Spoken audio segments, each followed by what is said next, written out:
Hello traders, welcome to your daily market update for Friday the 27th of March, the last trading day of the week, and we've had a fair bit of movement overnight, and we should get straight in and have a look at that as we have some data coming out now.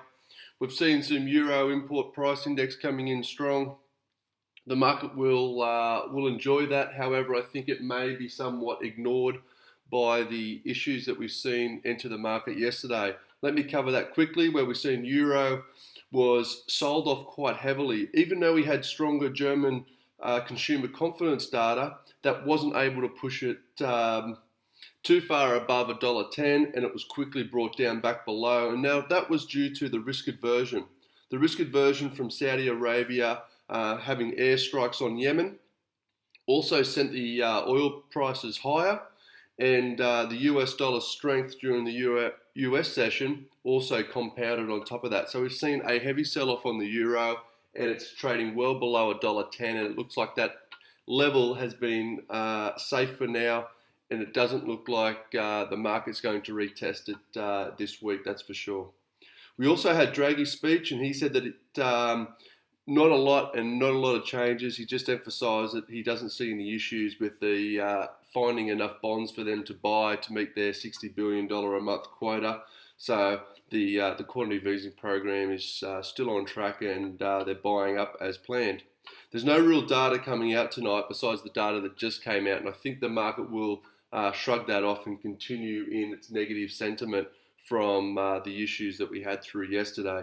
Moving on to the US, we had better than expected jobless claims. That was at a 5-week low. We also had a better than expected PMI data, which hit a 5-week high. So both of these also created some US dollar strength, and the US dollar definitely bounced, which I'll show you in a minute on the charts. Fed Minister Lockhart mentioned that he did have concerns over the recent weaker than expected data coming out of the US. However, he still believes there'll be lift off for interest rates either June, July or September in his opinion. So also that added some support to the US dollar. The Great British Pound, the retail sales came in stronger, but this also failed to offer much support. It bounced initially on the reaction, but then the sell-off came about. This $1.50 is a massive psychological level. It's tried to test it a few times. It can't break above. It has sold off, and it's moving back into what I'd call a consolidation range, and I don't believe it's going to move out of that, even though we have Carney's speech coming up later on here tonight. Unless he says something that is very positive, or if he indicates the data's been weak and they are looking to push rate rise out even later than what the market has been pricing in, we could see a further sell-off. So keep an eye on for that. But the market is really looking towards next week's data if Carney doesn't have anything special to say. We do have a little bit of US data coming out, and we'll have to keep an eye on that. And the gross domestic product will be something that can definitely affect the US dollar, as well as Fisher's speech. So we'll keep an eye on that, and we'll have a chat to see. We'll have to watch to see what Janet Yellen has to say in her speech. But the market will be all ready for the weekend, and we won't see that affected in the market potentially until next week. I should mention that due to the oil spike, the Canadian dollar actually soared. Now, it's heavily influenced by oil, as we all know, and this rally could continue in oil, and it could continue to support the Canadian dollar. But we still have an oversupply issue with oil, so I think that any rally will be short-lived. The fundamentals behind oil are certainly weak, and I don't believe we're going to get a sustainable rally, and at the moment it's just purely on the risk aversion and the conflict over there in Saudi Arabia doing airstrikes on Yemen. Now, Yemen is only not even a large supplier of oil to the world, so this reaction is somewhat, I guess, a little bit overdone in my opinion with the rally in oil.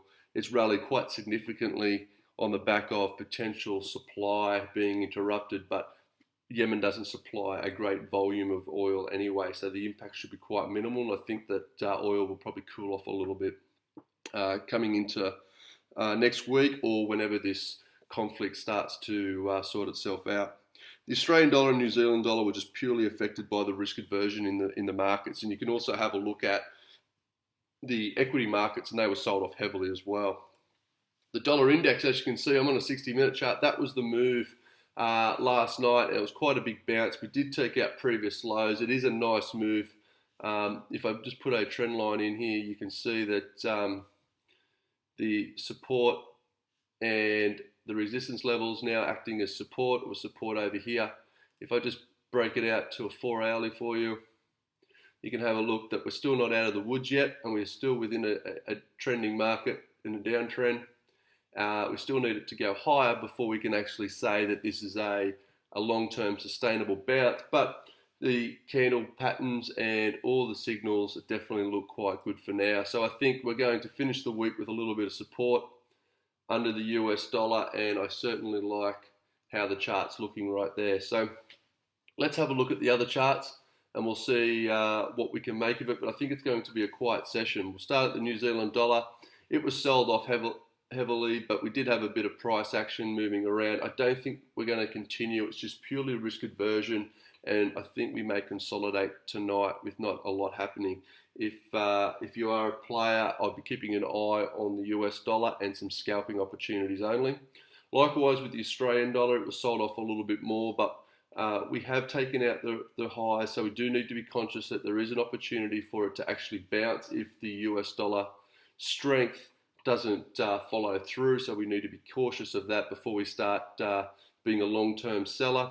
And I think once again tonight, like the US, it was only a risk aversion that the Australian dollar fell, and if it happens tonight, we may be able to do some scalping.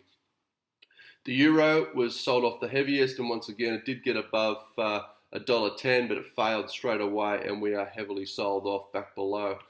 If I go to have a look at a shorter time frame, you can see we have consolidated here, and we are now looking for the next move on the US dollar, and also we'll see what plays out tonight. But I don't think there's a lot to be had in trading this for the longer term down to the next resistance level and the break of the major trend lines.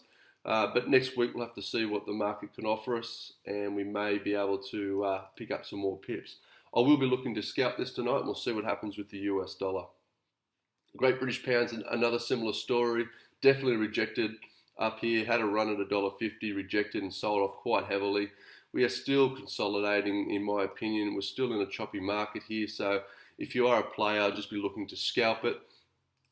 And we really need a solid move to take out the recent lows before we can say that momentum's coming on the bearish side. And I think also the US dollar index is a good indicator there of if it starts to follow through with a bit of strength tonight, well then we could get a trade breaking out of the new lows, or we might be able to do a swing trade here, but that's a bit more risky because, as I said, we are in a consolidation market. The US versus the Jap definitely bounced, and it's good to see that we are still have the opportunity here for some further long support here at $1.18. We are now trading above $1.19. And I think $1.19 will hold support tonight. We may be able to get a slight follow through and a move up into here, but nothing too major. I don't think we'll be testing $1.20 this week, that's for sure. So keep an eye. It's all about the US dollar index and risk aversion in the markets. The US dollar CAD still got this base here at $1.24, and it's holding up. It's still holding up. So if the US dollar index does find support, this could just be a perfect little consolidation, and we could just get it to continue to, this is the bottom of the range, and we could get it to test the higher end of the range next week and possibly the week after, should we get a follow through in the US dollar index. And it really depends on what happens with oil. If oil starts to come off as well, that will definitely help the situation there. All right, that's it from me. Have a great weekend. I'll be back again next week, and until then, trade well.